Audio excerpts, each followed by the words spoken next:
আসসালামু আলাইকুম।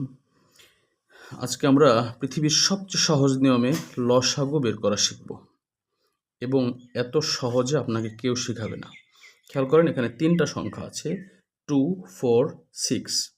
সর্বপ্রথম আপনাকে এইগুলো দিয়ে লসাগু বের করার আগে আপনাকে কি করতে হবে, যে এরকম যদি ছোট অক্ষর থাকে, যে অক্ষর তার পরের যে কোনো সংখ্যার ভিতরে যায়, অর্থাৎ ওই সংখ্যাটা গুণ করে বড় কোনো সংখ্যা পর্যন্ত যাওয়া যাবে, তাহলে সেই ছোট সংখ্যাটা কেটে দিবেন। যেমন 2, 2 দুগুণে 4, অর্থাৎ এই 2 4-এর ভিতরে 2 বার যায়, তার মানে এইটার গুণিতক হলো এটা, অর্থাৎ 2 শেষ।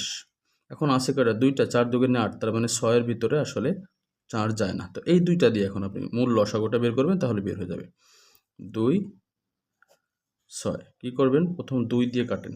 2 4-এর ভিতরে কয়বার যায়? 2 বার। 2 6-এর ভিতরে কয়বার যায়? 3 বার। লসাগু বের হয়ে গেছে। 2 দুগুণে 4, 3 4-এ 12। আবার কখনো যদি এরকম দেখেন, তাহলে কি করবেন? 2 যেমন 4-এর ভিতরে যায়, 2 দুগুণে 4, তার মানে 2 শেষ। 3 6-এর ভিতরে যায়, তাহলে এর গুণিতক একটা আছে, এজন্য 3টে এখান থেকে কেটে দিবেন। অর্থাৎ এই যে গুণগুলো ভাগগুলো করে নিচে নামাবেন, এই সংখ্যা যত কম হবে আপনার অঙ্কটা করতে ততটা সহজ হবে। এখন আছে কত? 4, 6, 8। এখন দেখেন তো, 4 4 দুগুণে 8 যায়, তার মানে 4 শেষ। এখন আমরা আছে কয়টা? মাত্র 2টা সংখ্যা আছে।